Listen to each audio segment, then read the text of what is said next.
Hey everybody, welcome back. My name is Miasma, and this is another Patreon video request from my good friend J Chip from the J Chip Show, a fellow YouTuber, who is a very kind, generous man to the Miasma Patreon, which you yourself can join down below. Link in the description, and you can suggest something for me to make a video about in the future.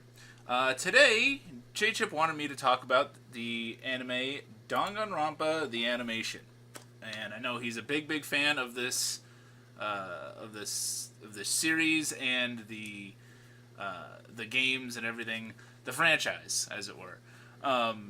So I guess we'll get right into it. Long story short, if you've never heard of Danganronpa before, it came out a few years ago. It's a 13 episode series about this school, this academy with 15 students, one of them being the main guy, Makoto Naegi, who were picked by this seemingly random lottery to attend this prestigious academy. However, once they get there, they are knocked unconscious, and they don't seem to have. It also gave them a bunch of memory loss, and they wake up.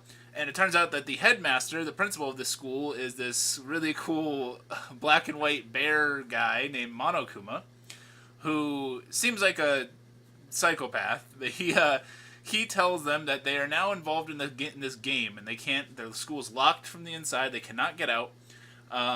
And there's 15 students, and you're stuck there forever, unless someone is able to commit murder on another student and get away with it. Then once a murder is to happen, they are to have a trial, sort of by your peers in the class with the other 14 students. And if they find the actual killer, I guess it would be 13 because somebody killed another one at that time.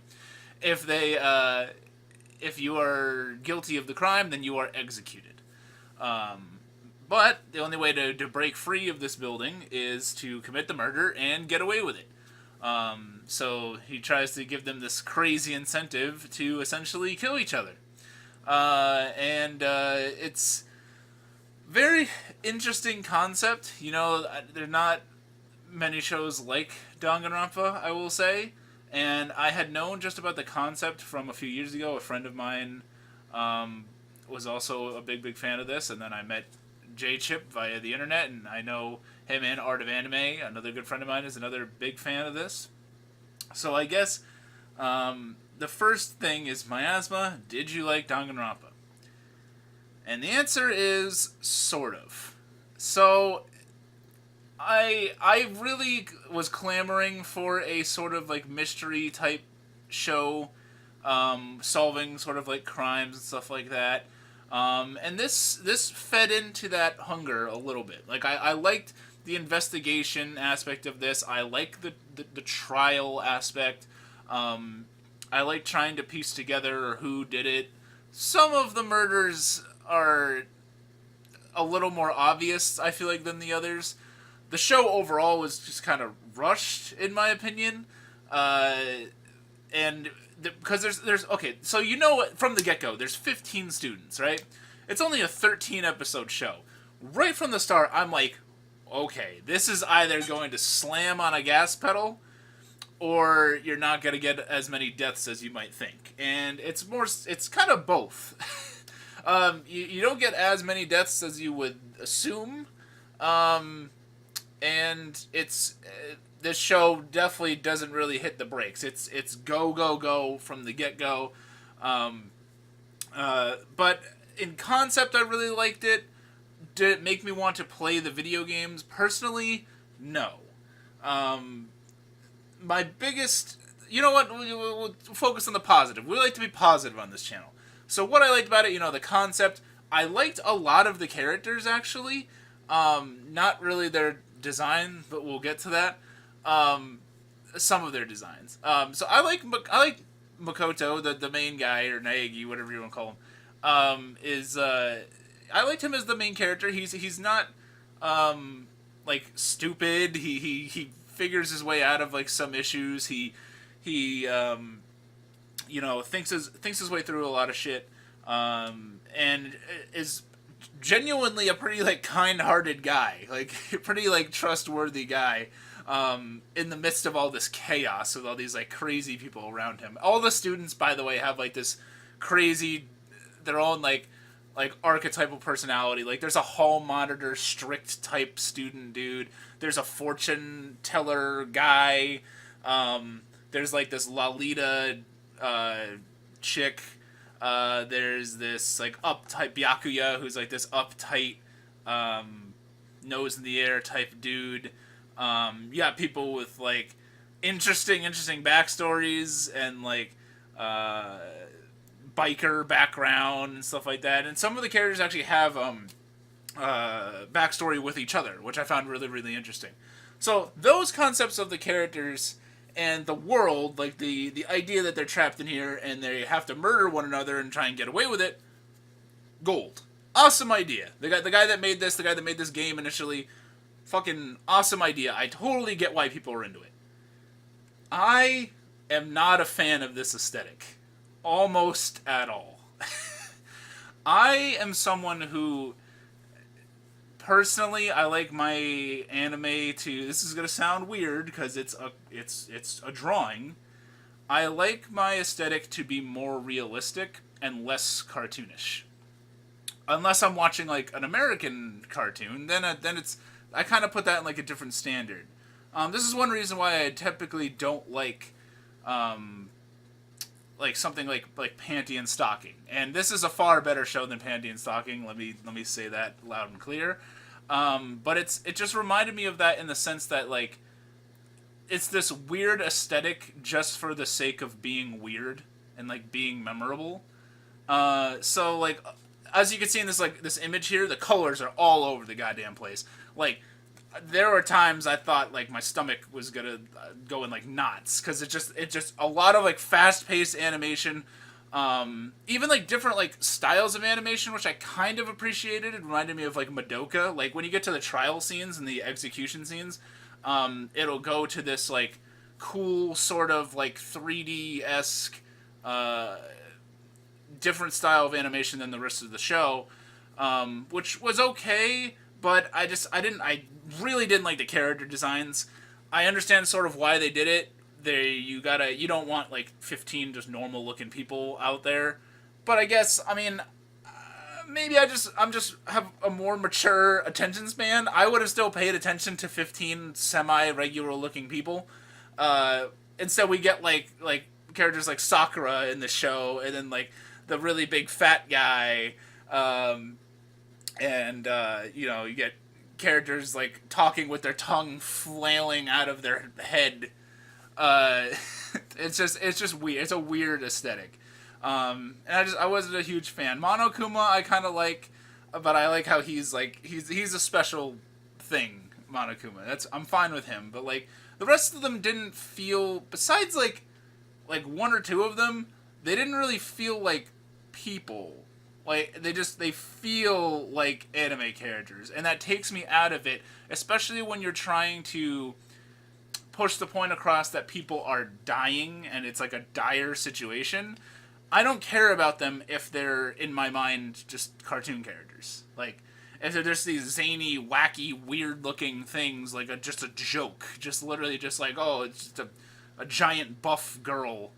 Like, I don't know. It's just not... wasn't my cup of tea in terms of aesthetic. I didn't like the OP either. A lot of the background music in the show is cool. Like I like when they go into like the trial scenes, the execution scenes. Trial and execution scenes, probably the best scenes in this series. Like honestly, like that's kind of the meat of like what you're trying to get to. I did like how the story panned out. It does sort of have a conclusion. In episode 13, there are some twists and turns going on. There's one big twist toward the end that I didn't really see coming. But looking back on it, like when I saw what was happening towards the end, because it kind of pertains to stuff that's happening toward the beginning, looking back on it, it's kind of like, wow, okay, that was weird how that played out, and now I see that's how it played out, if that makes any sense. If you've seen the show, you might know what I'm talking about with a certain character. But yeah, I like also another thing about the aesthetic. I gotta mention this. The blood is pink. I'm assuming that's a censorship thing because it's probably like a game aimed for teenagers. I'm going to assume in Japan, so it's kind of like the Tokyo Ghoul situation when that was airing, how the blood was like blue or like the gore was like blacked out. In this one, they just went full on like looks like birthday cake frosting. Like it's just just like people, and then like, and it's weird because people die in like some gruesome ways in this, and it just, I don't know, it takes it away. Like I just give me the gore, anime, just give it to me, whatever. Just make this like, I don't, you can have them be that age, that's fine. I don't know. It was just an aesthetic choice. I guess my major issues with this are just sort of aesthetic. And if you ask some people, aesthetic is narrative.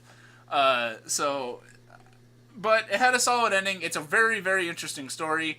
If you're into like mystery kind of stuff, or like specifically like murder mystery kind of stuff, you're definitely like this. If you're into like weird, bizarre character designs, like I really like, oh my god, what is her name? The Lolita, like the like sort of like fortune teller chick. Man, I can't remember her name.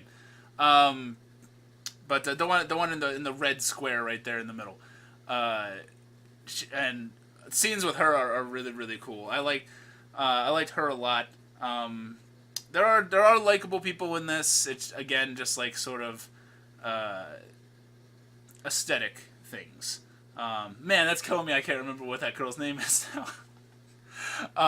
But yeah, overall, I didn't hate Danganronpa, but it did not make me want to dive into the video games really. There just like wasn't enough. Like I feel like maybe if this was 25 episodes, or maybe if they had just spent the 13 episodes, maybe just handled their time a little better. Like danced around some of like the silly dialogue and so forth, and just kind of dealt with the problems at hand, I guess. But I know this is a series and a franchise that's near and dear to a lot of people's hearts. So, and I completely understand. I'm not much of a. I like certain video games, and don't consider myself a huge gamer. I devote a lot of time into certain games, and for me, a lot of these shows that you could tell are based on. Oh, this show also screams that it was based off of a game with some of its like aesthetic choices, with like things like popping up on the screen and stuff like that. Kind of reminded me of like Scott Pilgrim, which is actually a really cool film that does a lot of stuff like this with like what looks like what would be like action items on the screen like pop up, or like explanation point type things like, oh, you got this, or you brought this up in the trial, victory for you, or something like that, guilty, found guilty, that kind of stuff. Almost like Ace Attorney, like that also, if you like that kind of stuff, you'll definitely like Danganronpa. If you have seen Danganronpa, let me know what you thought about it down below. Do you agree with me at all? Do you think it was kind of rushed and maybe it wasn't just aesthetically your thing, but you could see why people enjoy it? I recommend people maybe give this a stream. It's certainly short enough. And if you really like it, go out and buy it. But I'm pretty sure it's like really expensive last time I checked. But yeah, let me know what you guys thought about it down below. Once again, if you'd like to join my Patreon, that will be linked in the description box. Big thank you to all my supporters this month, especially J Chip from the J Chip Show. Thank you guys so much for watching. My name is Miasma, and I'll see you next time.